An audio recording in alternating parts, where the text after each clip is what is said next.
e receber, demandar, exigir de Deus que coisas aconteçam, é o que esta nossa geração mais vem sendo ensinada a fazer, e de maneira mal-educada, de maneira irreverente, de maneira arrogante, de maneira irresponsável, de maneira muitas vezes blasfema, quando demanda de Deus dos céus, quando ordena que sejam feitas as nossas vontades, os nossos caprichos. E a isso se chama de muita fé, de oração forte. É quando a gente grita com Deus que tem que ser do jeito que a gente quer, e a gente dá pontapé no chão como se matasse baratas de anti-oração diante de nós. Eu compreendo, seja feito conforme eu quero, e tem que ser feito assim. A maioria de nós, de fato, não quer a vontade de Deus. Vamos ser honestos. A maioria de nós quer que Deus unja a nossa vontade, que Deus abençoe os nossos desejos, que Deus cumpra e realize os nossos sonhos, que Ele se disponha a ser o produtor, o diretor, o roteirista e o diretor executivo da construção da nossa vida, conforme o script que nós demos a Ele, conforme o roteiro já pré-definido. A gente diz, por favor, faça o screenplay e não corte muita coisa do meu texto. A novela da minha vida está aqui para o senhor realizar, esse é o meu sonho. E há muitas espiritualidades assim, a maioria das espiritualidades pagãs são assim, e dentre elas, a maioria das que foram também ensinadas a nós no ambiente religioso cristão, especialmente nos últimos 30 anos. A maioria das pessoas aqui talvez tenha menos de 40, portanto, são todos filhos desse ensino, de que é assim. E a gente vem até o altar, a gente coloca dinheiro no gasofilácio, com um bilhetinho para Deus, coloca isso aonde nem se fala no assunto. Quando só se fala nesse assunto, meu Deus, então tudo gira em torno disso. O cara entra em 30 dias de frequência diária numa determinada reunião para conseguir o que ele quer. Aí ele vai para 60, 90 dias, né? Deus vai negociando com ele. Não, e contigo vai ter que ser em 120, 180. E aí vamos, né? Não, com você vai ter que ser 365 dias de novena, de devoção, de corrente, de sacrifício, de oferta. E o cara vai, porque ele quer que se realize o que ele quer. E a pressuposição é essa: Deus faz uma troca comigo. Hoje em dia, esse Deus banqueiro, que a religião ensina, aliás, bicheiro, esse Deus cachoeira, ele só pensa em grana. Ele não está afim de que o seu joelho rale, como era no tempo de promessas da Escada da Penha, ou não quer que você vá até a Aparecida descalço, fazer uma sola embolhada nos pés e não vai ganhar nada além disso. Ele está mais objetivo. Deus deixou de ser esse Deus de turismo, de procissão, embora tenha gente que ainda segure na corda do Círio de Nazaré e ande, em Belém do Pará. Mas a maioria das pessoas já entenderam que em tempos modernos Deus só fala em linguagem monetária. E aí a barganha é essa: eu vou botando, vou vender meu carro, vou vender a casa, vou me desfazer daquilo, vou dar grana para Deus, mas Deus, eu quero estas coisas de volta. E ainda tem até aqueles que ensinam que você vai semear em Deus exatamente aquilo que você quer que Deus dê de volta. Então, como a maioria e a maior parte do interesse humano é em grana, porque com grana na mão a gente transforma em carro, casa, navio, avião, qualquer coisa, ninguém pede mais a Deus o produto, a gente pede grana. E também, infelizmente, Deus está muito interessado em grana. Porque quando a gente dá grana para Deus, Deus transforma a grana em templo, iate de pastor, jato de pastor, essas coisas que Deus gosta de ver realizadas como testemunho do seu nome na terra. Aleluia! Glória a Deus! Para simplificar a história, a gente dá grana para um Deus que quer grana. A grana que a gente dá, ele entrega para o pastor, porque Deus é assim, tem sempre um gestor dele. E a grana que ele nos devolve, a gente compra tudo que a gente quer. Não precisamos ficar fazendo orações dizendo lancha, não, grana.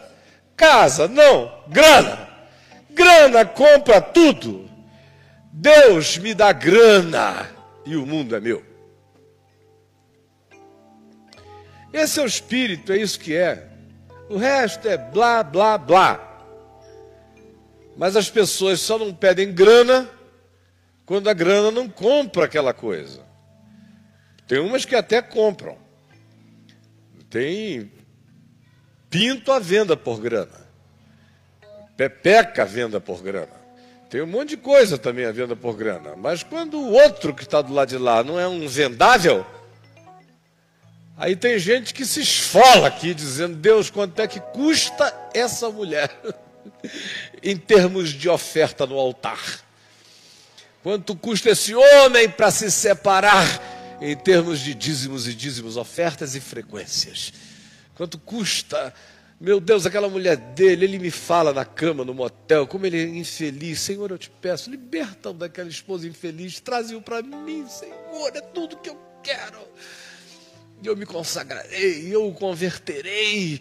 Ai, mas tira-me desse lugar de amante, amada, e que nunca pode dormir com um homem querido, porque ele está com aquela esposa amortalhada que o faz sofrer. Salva-o, e a mim também, Senhor. Afinal de contas, ela também arreia um despacho. Então o Senhor pode ficar livre para esmagá-la e me abençoar, porque eu dou dízimo, eu não arreio despacho.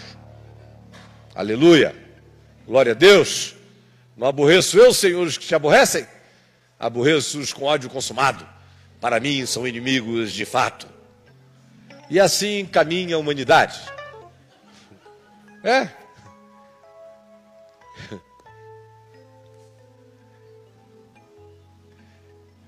Parece jogo de futebol na Bahia. Tinha que terminar empatado. Porque o que se faz de macumba de um lado e do outro era para ser 0-0. Mas é a ação espiritual dos crentes. Eu quero. Se a gente ouvisse as orações, vocês já imaginaram? Se de repente os nossos ouvidos se abrissem e a gente ouvisse as orações. Eu quero ele, eu quero ela, eu quero aquilo. Você agora, não, tem que ser hoje, não pode passar de agora. Imagina.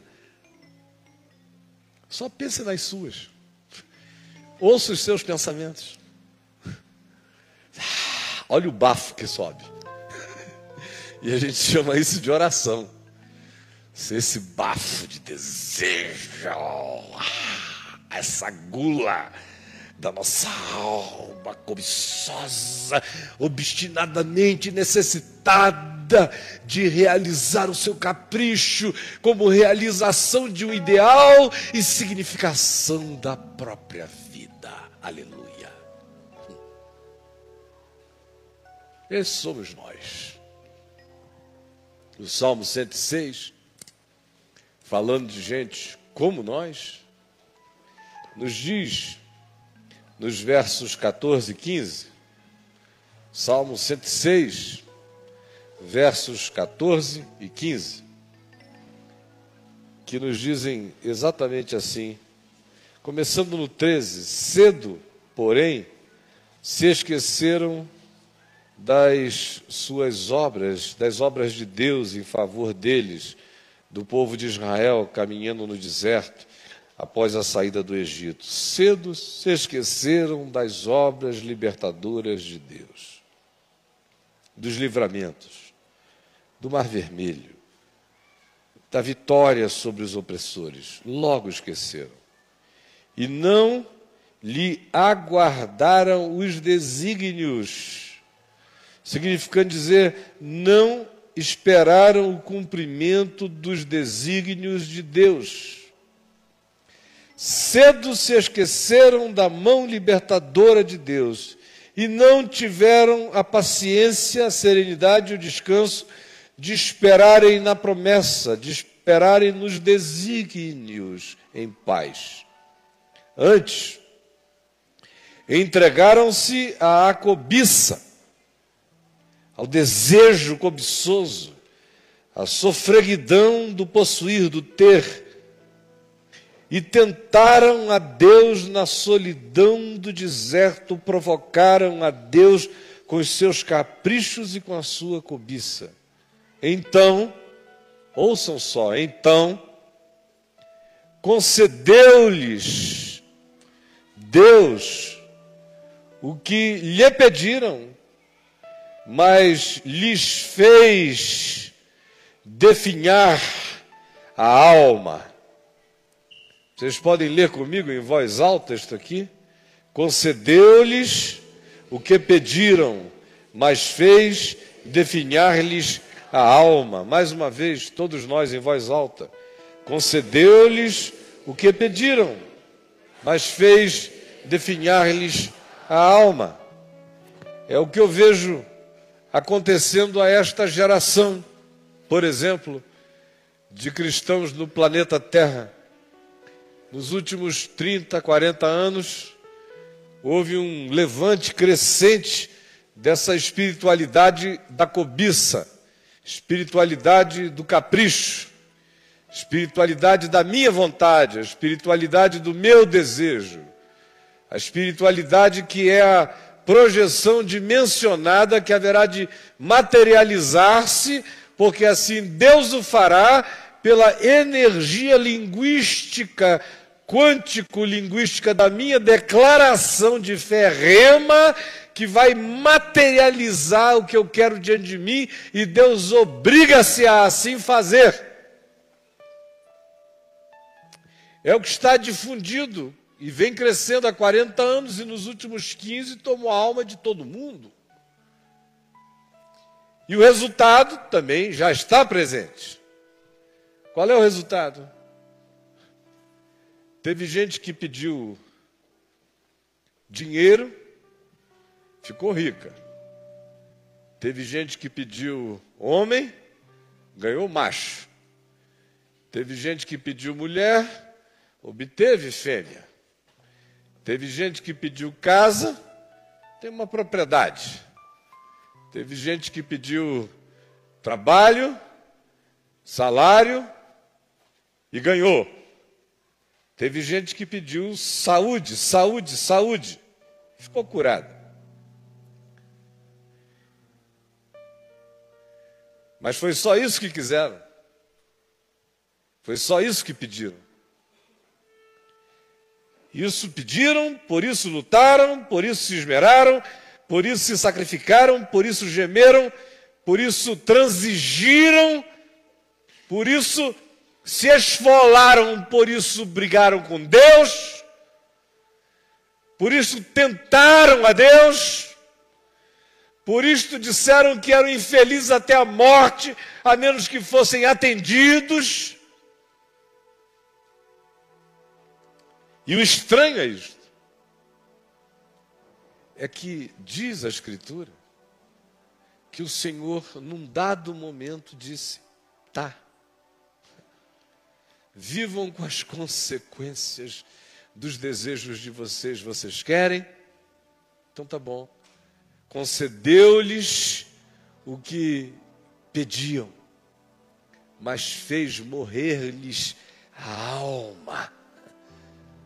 Secaram, murcharam, se desintegraram na interioridade, se desinternuraram, perderam o carinho por Deus, pela vida, por eles mesmos, perderam a singeleza, perderam a emoção, perderam o olhar abstrato do tesouro, perderam as alegrias transcendentes, perderam a certeza da glória eterna, afundaram-se no imediato, cultuaram os postes ídolos do horizonte imediato, curvaram-se ante os deuses dos seus desejos e caprichos e lhes deram cultos e buscaram por eles.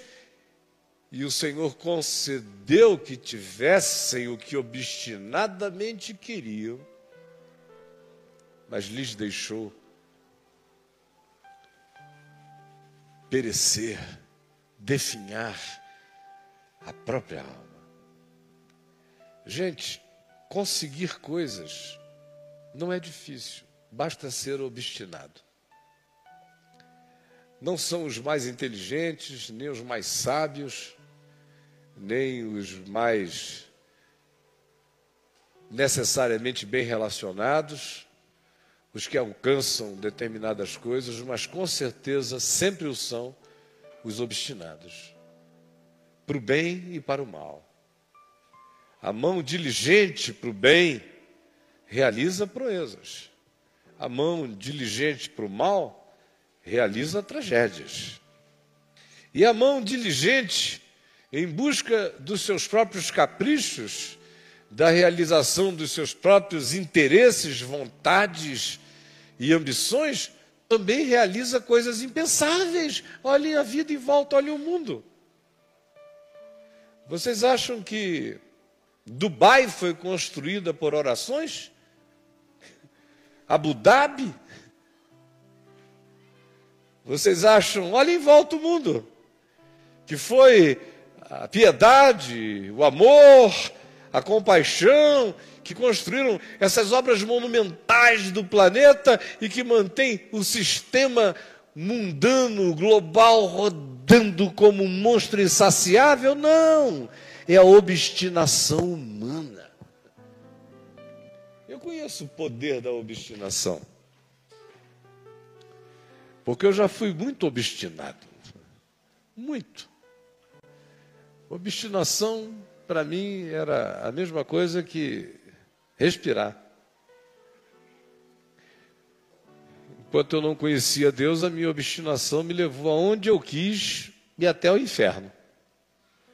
Depois que eu conheci o Senhor, a minha obstinação em fé não perseguia objetivos mundanos, mas os objetivos espirituais que estavam diante de mim, eu fui perseguindo todos eles com a avidez de quem queria comer para a vida.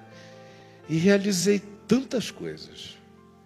Mas também chegou uma época na minha vida, na década de 90, em que eu conheci o poder da minha obstinação para realizar o meu desejo, a minha vontade, o meu capricho, o meu querer. E quem estava de fora não percebia a diferença, porque estavam ligadas às mesmas coisas que eu sempre fiz, seguindo a vontade do meu Pai que está nos céus, mas naquele período as coisas tinham o mesmo objetivo, mas a motivação do meu coração estava mudada, de modo que a temática era a mesma, mas a essência motivacional era outra, o que fazia com que a mesma construção não fosse a mesma coisa. Me compreenderam? E eu realizei coisas brutalmente grandes no poder da obstinação, e houve um período em que a minha consciência estava tão convicta de que eu tinha me divorciado da amizade com meu pai, embora eu o conhecesse profundamente, porque eu também tinha decidido botar o pé num caminho de capricho, de realização pecaminosa de um vínculo erótico. Pela primeira vez na minha vida inteira eu decidi aquilo e eu sabia as consequências e eu fui assim mesmo com aquilo e com tudo mais, levando no peito. E eu via as coisas sendo inauguradas, acontecendo. E eu dizia, meu Deus, eu não sei nem por que isso está acontecendo, porque eu não devia estar acontecendo, mas eu vou levar a si mesmo, porque pode ser que tu tenhas misericórdia de mim, eu vou levar a si mesmo. Até que chegou o ano de 98. Graças a Deus isso não durou muito tempo. Senão acho que eu teria morrido, porque a minha alma tinha definhado. Eu sei que você pode conseguir muita coisa que você queira. Com o seu braço, com a sua vontade, com a sua determinação, com a sua loucura, com o seu capricho, com a sua obstinação. Eu sei a partir de mim que você pode virar uma locomotiva poderosa.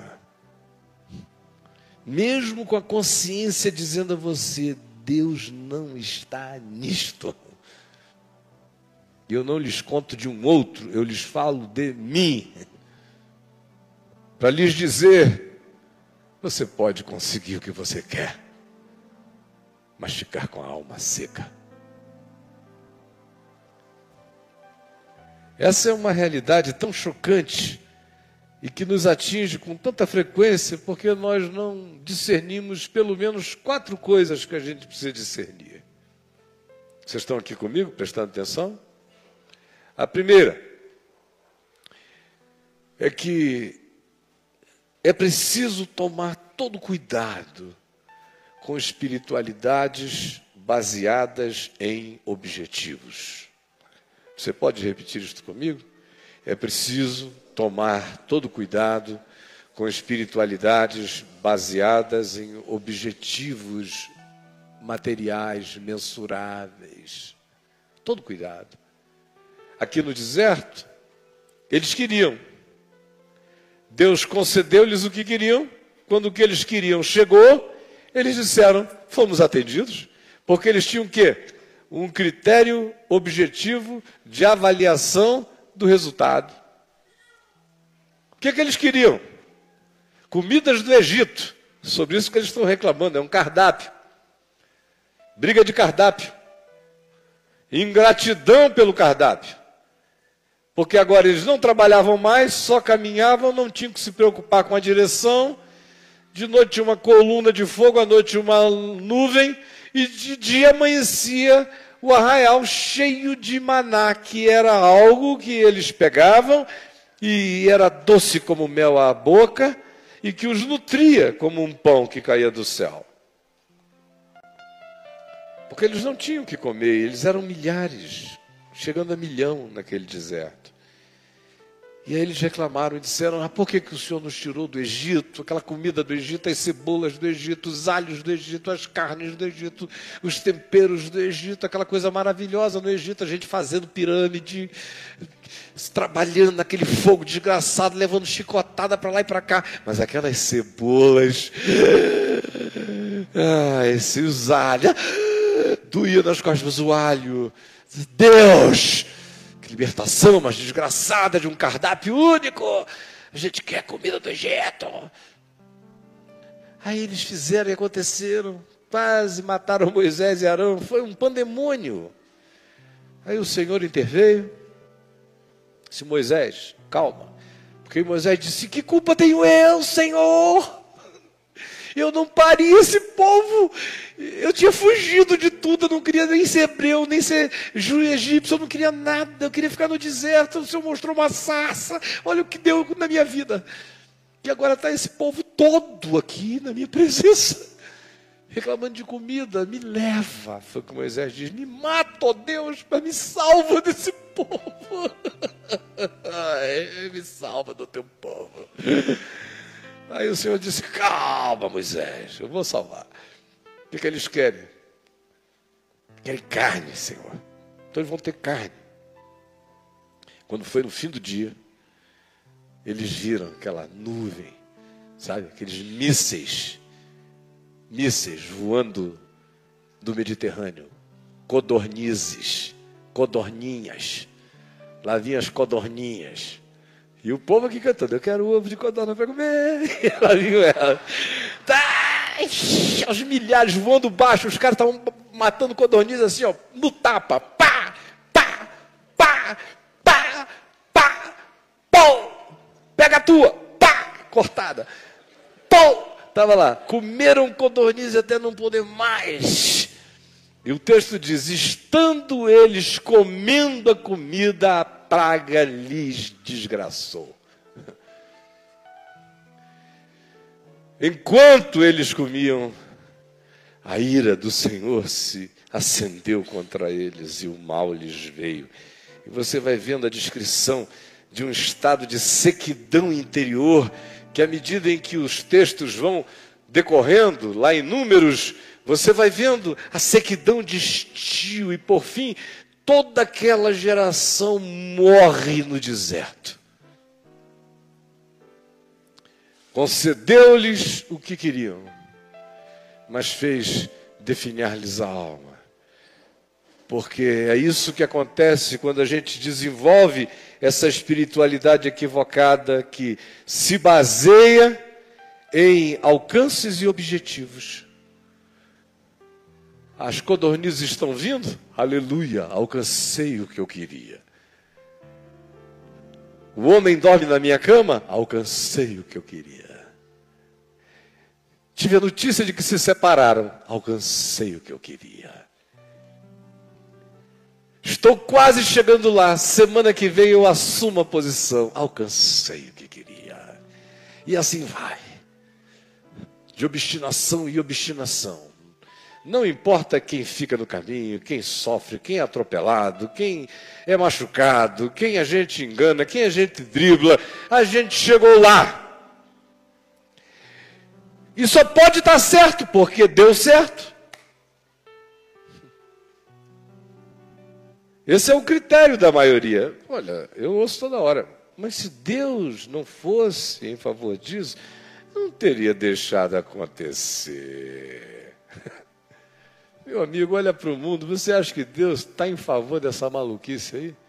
Está deixando acontecer. São as implicações do meu livre-arbítrio. Concedeu-lhes o que queriam, mas fez definhar-lhes a alma. Não pense que porque deu certo, está certo.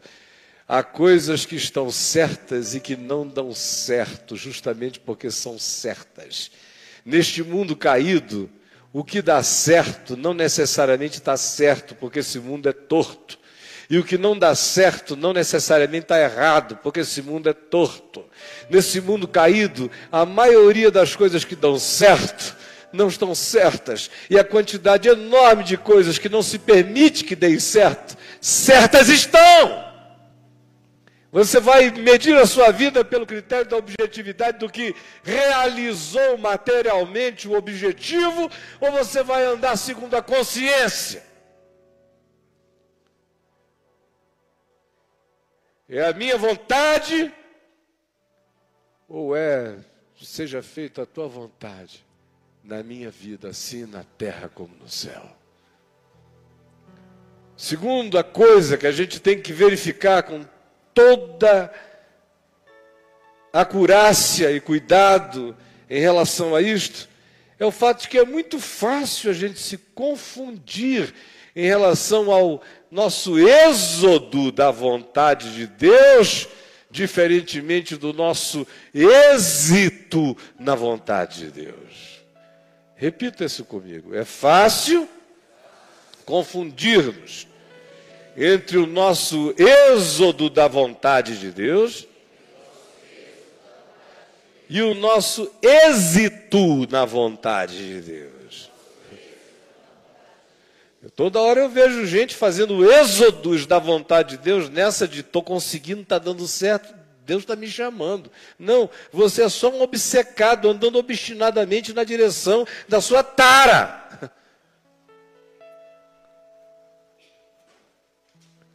Está num êxodo da vontade de Deus. E tudo aquilo que consegue, ele chama de êxito na vontade de Deus.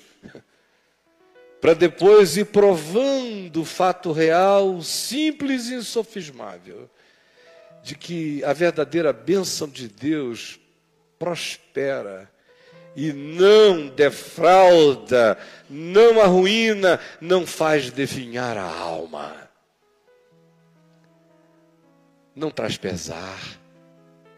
A verdadeira bênção, que é aquela na qual simplesmente a minha vida anda no fluxo natural da vontade dele, sem obstinações, sem projeções taradas, sem os vínculos idolátricos com as realizações e os troféus de ego e de autoglorificação. Não!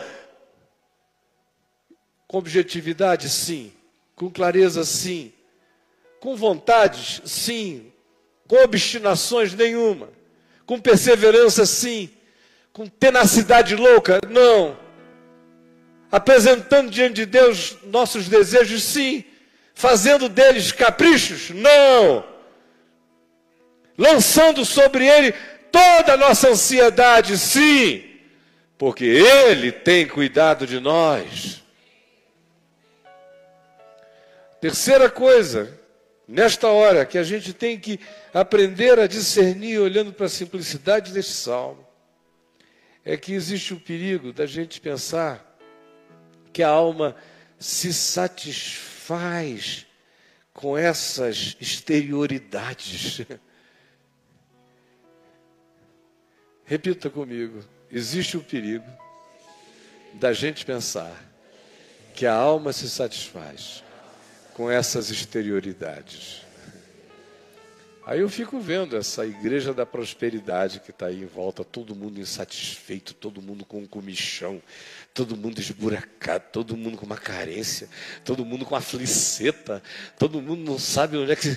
E nada, e o cara introduz e nada fica, penetra e nada alcança, engole e nada se sacia, meu Deus, e aí é mais prosperidade, é mais culto, nervoso, agora eu estou angustiado porque o Senhor me prosperou, não posso perder nada. Como eu vi um cantor essa semana na televisão, falando, um rapaz chamado Thales, dizendo, Deus me livre de ficar pobre, e um cantor gospel, e lá, o cara agora ele está fazendo a manutenção, né? Está amarrando para todo lado, segurei, aí vira todo mundo, tio Patinhas de Jesus sentado naquilo ali. É patético. Meu Deus, é patético o cara pensar que esses alcances, essas concessões realizam a alma.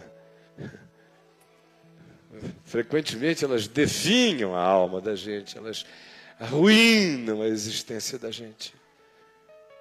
Porque o fluxo do nosso ser foi todo concentrado na direção da idolatria, do nosso desejo.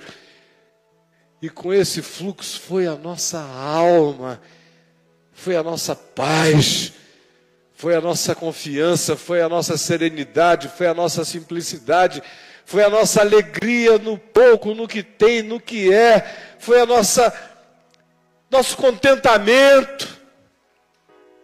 E ficou só a aflição das realizações que não completam, do alcançar que não preenche, do atingir que não realiza. Enfim, fica apenas a certeza de que nem só de pão vive o homem, mas de toda palavra que sai da boca de Deus. Isso para quem tem algum discernimento nessa hora. E ainda, gente boa, o que eu quero dizer a você é que é muito fácil confundir o que a gente chama de bom para mim com o que Deus chama de meu bem para ti. Você pode repetir isso comigo?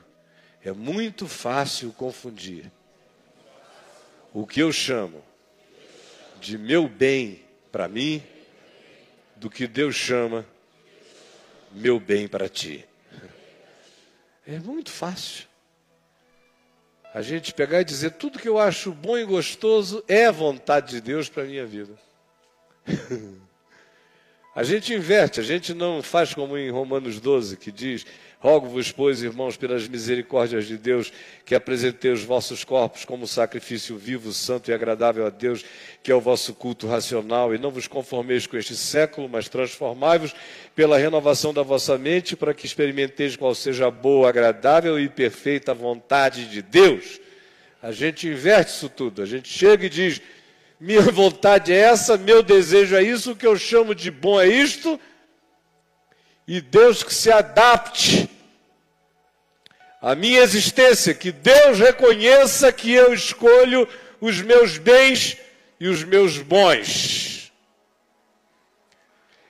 É o culto da supremacia, da arrogância e do espírito da árvore do conhecimento do bem e do mal, chegando diante de Deus com a pretensão de ter sabido o que é o seu próprio bem para si, fazendo da sua vontade, da sua escolha, do seu capricho, da sua inclinação, da sua vontade idolatrificada, do seu ego cultuado, o oráculo da sua vida, fazendo com que você daí em diante declare que você que sabe qual é o seu bem, qual é o seu bom, e que Deus abençoe o seu bem, que Deus diga que o seu bem é bom, que Deus diga que o seu bom é bem, que a vontade de Deus seja feita conforme a sua.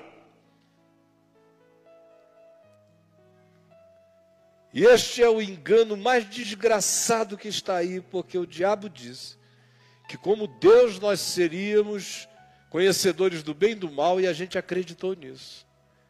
Quando na realidade Deus disse apenas: se você comer, você vai morrer. Você nem vai discernir o que é bem e mal. Você vai morrer, rapaz.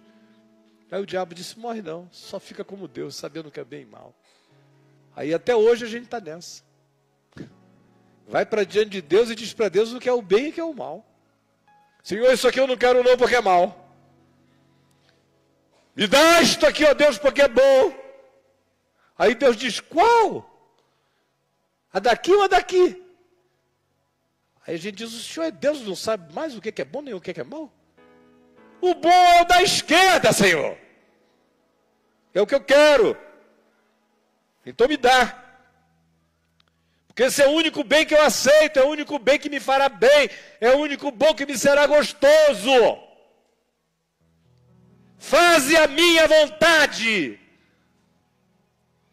Porque uma comida, ó Deus, eu tenho para comer, e esta consiste em fazer a minha própria vontade, o meu próprio capricho, Senhor. Me alimento de autorrealizações. Acharam esquisito? Não achei não. Porque este é o pensamento diabólico, é a ideia diabólica, é o espírito diabólico na alma da maioria. E essa é a razão porque há entre nós muitos fracos e doentes, e não poucos os que dormem. Essa é a razão porque há entre nós tanta gente deprimida, arrebentada, definhada. Essa é a razão porque quanto mais se tem, mais carente se fica. Essa é a razão porque nada satisfaz. Essa é a razão porque não há contentamento. Essa é a razão porque tudo que você chama de felicidade lhe infelicita. Porque, infelizmente, você tem brigado pelo que você quer. Você tem conseguido. Mas a sua alma tem definhado. Se o que eu falei foi palavra de Deus, foi profecia de Deus, foi verdade de Deus,